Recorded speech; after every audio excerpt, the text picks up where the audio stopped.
Assalamualaikum warahmatullahi wabarakatuh. Jadi di sini kami akan menjelaskan terkait dengan upaya hukum dan eksekusinya.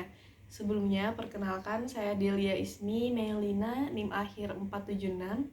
Saya Yolanda Veronica Putri Wiono, NIM akhir 480. Berikut penjelasannya. Upaya hukum terhadap putusan hakim itu tidak luput dari kekeliruan atau kekhilafan, bahkan tidak mustahil bersifat memihak. Oleh karena itu, demi kebenaran dan keadilan setiap putusan hakim perlu dimungkinkan untuk diperiksa ulang agar kekeliruan atau kekhilafan yang terjadi pada putusan tersebut dapat diperbaiki.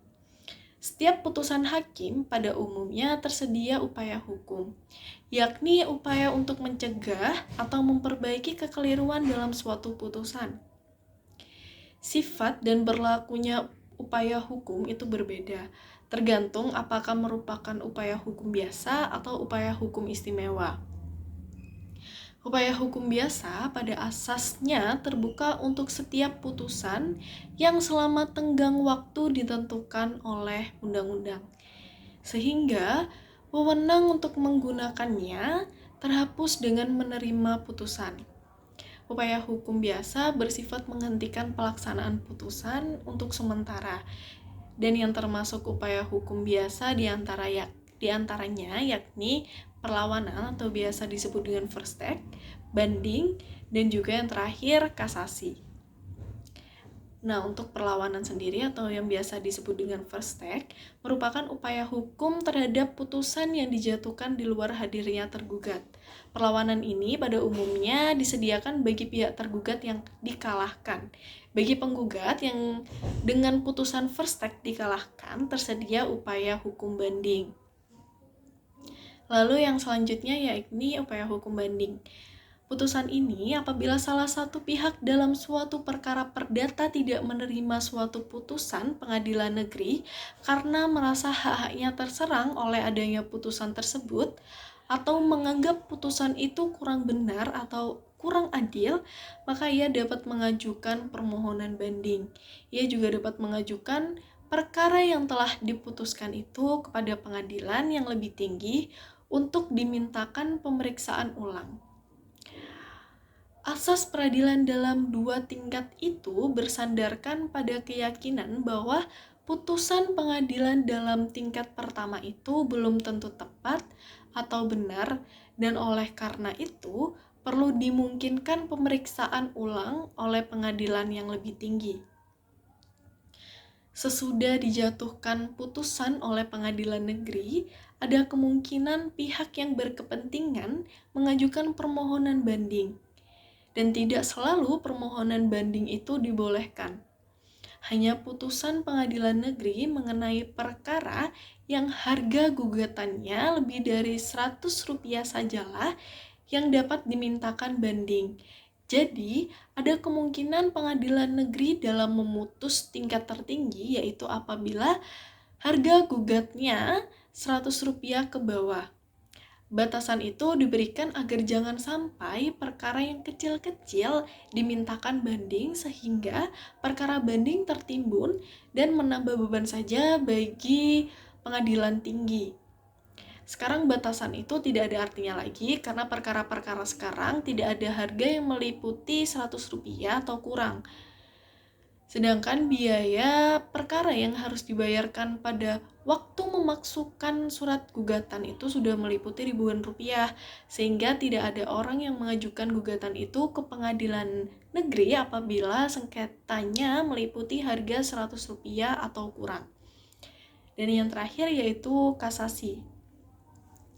Pengertian daripada kasasi sendiri adalah pembatalan putusan atas penetapan pengadilan dari semua lingkungan peradilan dalam tingkat peradilan terakhir terhadap putusan-putusan yang diberikan dalam tingkat akhir oleh pengadilan-pengadilan lain dari Mahkamah Agung. Demikian pula terhadap putusan pengadilan yang dimintakan banding dapat dimintakan kasasi kepada Mahkamah Agung oleh pihak-pihak yang berkepentingan. Jadi apabila pihak yang bersangkutan itu belum atau tidak mempergunakan hak melawan putusan pengadilan yang dijatuhkan di luar hadirnya tergugat, atau hak memohon ulang pemeriksaan perkara di pengadilan tinggi, permohonan pemeriksaan kasasi tidak dapat diterima. Dan Mahkamah Agung dalam putusannya tanggal 7 Juni 1951 dan 9 Juni 1952 menetapkan bahwa kasasi hanya mungkin dan diizinkan terhadap putusan yang diambil dalam lingkungan peradilan umum biasa. Sehingga putusan pengadilan negeri dalam tingkat banding terhadap putusan panitia sewa menyewa dan panitia penyelesaian perselisihan perburuhan pusat tidak dapat dimohonkan kasasi. Di sini perbedaan antara putusan yang diambil dalam lingkungan peradilan umum biasanya atau putusan kehakiman dan putusan yang terletak dalam lapangan hukum khusus haruslah ditafsirkan sebagai putusan-putusan dari pengadilan yang dalam arti kata yang sesungguhnya. Dalam meninjau alasan-alasan hukum yang mempergunakan dalam permohonan kasasi dipakai sebagai dasar pasal 30 UU nomor 5 tahun 2004, yaitu karena yang pertama, tidak berwenang atau melampaui batas wewenang, yang kedua, salah satu penerapan atau melanggar hukum yang berlaku, yang ketiga, lalai memenuhi syarat-syarat yang diwajibkan oleh peraturan perundang-undangan yang mengancam kelalaian itu dengan batalnya putusan yang bersangkutan. Dan suatu putusan memperoleh kekuatan hukum yang pasti apabila tidak tersedia lagi upaya hukum biasa. Untuk putusan-putusan yang telah memperoleh kekuatan hukum yang pasti akan tersedia upaya hukum istimewa. Upaya hukum istimewa ini hanya dibolehkan dalam hal-hal tertentu yang hanya disebut dalam undang-undang saja. Yang termasuk upaya hukum istimewa ialah peninjauan kembali atau yang biasa disebut dengan PK dan perlawanan dari pihak ketiga. Peninjauan kembali sendiri, putusan yang dijatuhkan dalam tingkat terakhir dan putusan yang dijatuhkan di luar hadirnya tergugat atau first take, dan yang tidak terbuka kemungkinan untuk mengajukan perlawanan dapat ditinjau kembali atas permohonan orang yang pernah menjadi salah satu pihak dalam perkara yang telah diputuskan dan dimintakan peninjauan kembali. Belakangan ini, peninjauan kembali diatur dalam Undang-Undang Nomor 5 Tahun 2004 dalam pasal 6. Permohonan peninjauan kembali dapat diajukan secara tertulis maupun lisan oleh pihak sendiri kepada MA melalui Ketua Pengadilan Negeri yang memutus perkara dalam tingkat pertama. Permohonan peninjauan kembali tidak menangguhkan atau menghentikan pelaksanaan putusan pengadilan dan dapat dicabut selama diputus, serta hanya dapat diajukan satu kali saja. MA memutus permohonan peninjauan kembali pada tingkat pertama dan terakhir. Upaya itu selama 14 hari setelah Ketua Pengadilan Negeri memutus perkara dalam tingkat pertama menerima permohonan peninjauan kembali. Panitera mengirimkan salinan permohonan kepada pihak lawan. Dan yang terakhir yakni perlawanan pihak ketiga, yang mana pada asasnya suatu putusan itu hanyalah mengikat para pihak yang berperkara dan tidak mengikat pihak ketiga.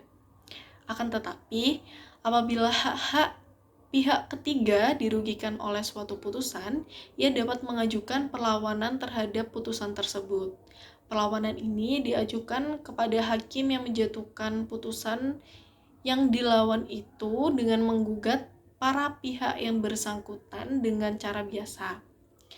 Pihak ketiga yang hendak mengajukan perlawanan terhadap suatu putusan tidak cukup hanya mempunyai kepentingan saja, tetapi harus nyata-nyata telah dirugikan hak-haknya.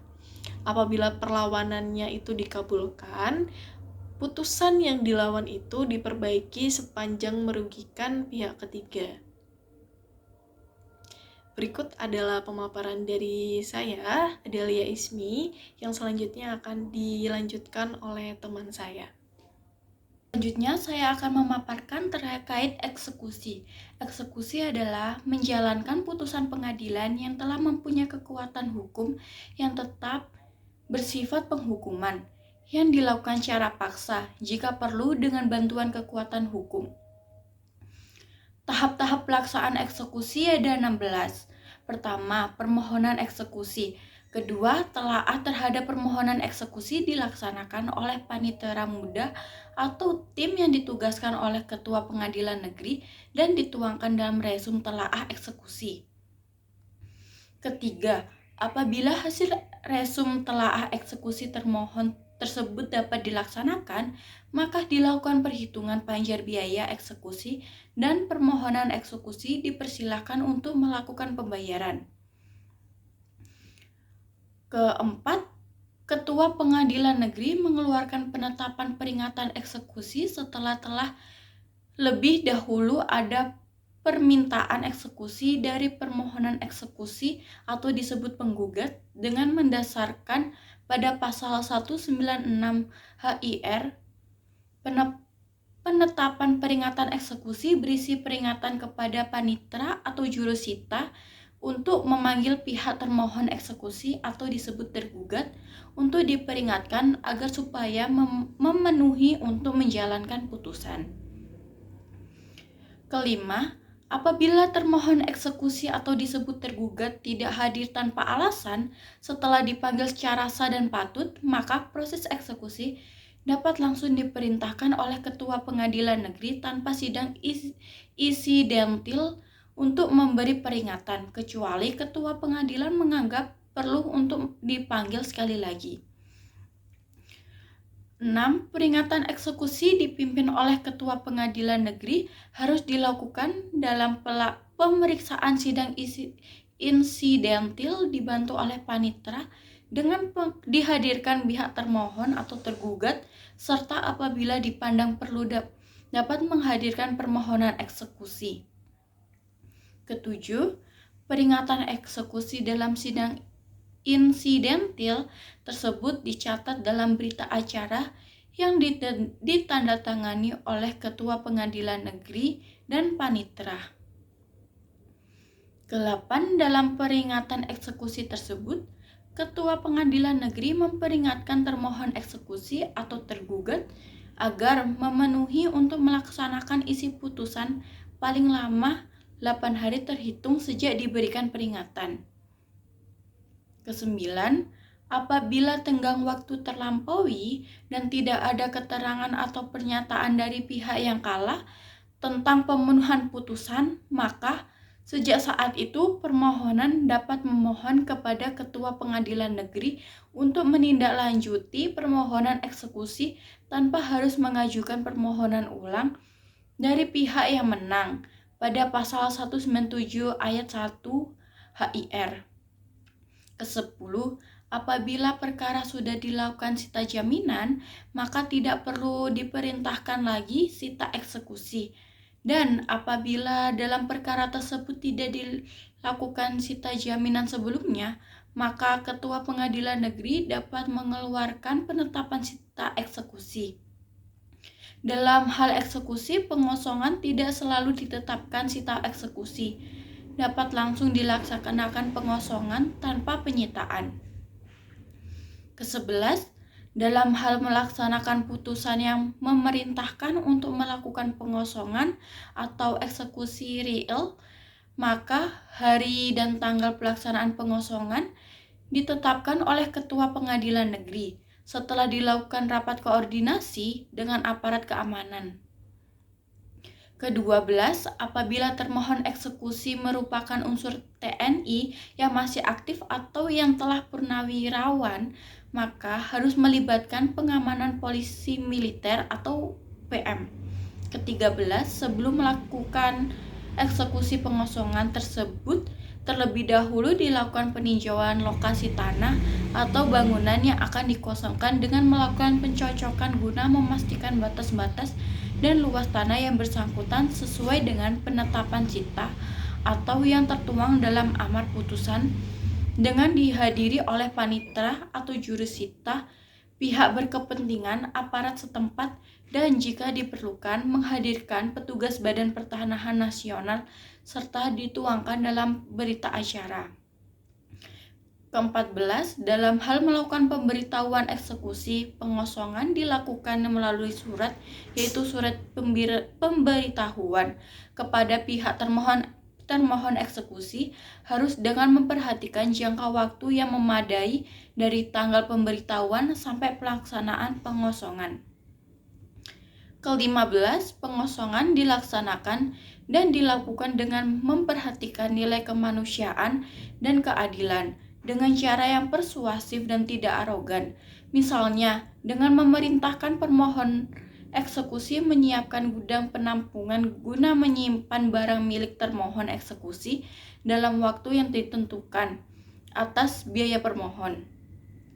Ke-16, setelah pengosongan selesai dilaksanakan, tanah atau bangunan yang dikosongkan maka pada hari itu juga segera diserahkan kepada permohon eksekusi atau kuasa yang dituangkan berita acara penyerahan dengan dihadiri oleh aparat.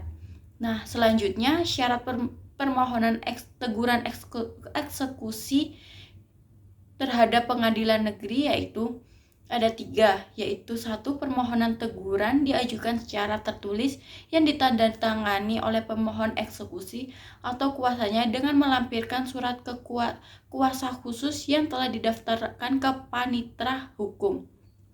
Kedua, surat permohonan eksekusi berisi identitas permohonan eksekusi dan termohon eksekusi sesuai identitas diri, uraian singkat duduk perkara dan alasan permohonan, objek perkara, amar putusan pengadilan tingkat pertama sampai tingkat terakhir, tanggal penerimaan pemberitahuan putusan kepada pihak termohon.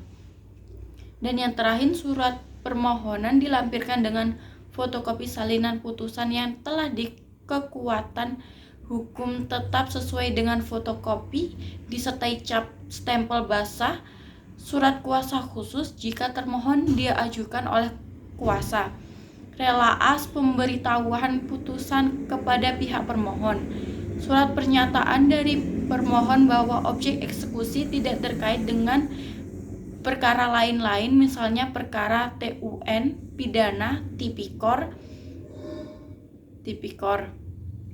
Sekian penjelasan eksekusi dari saya.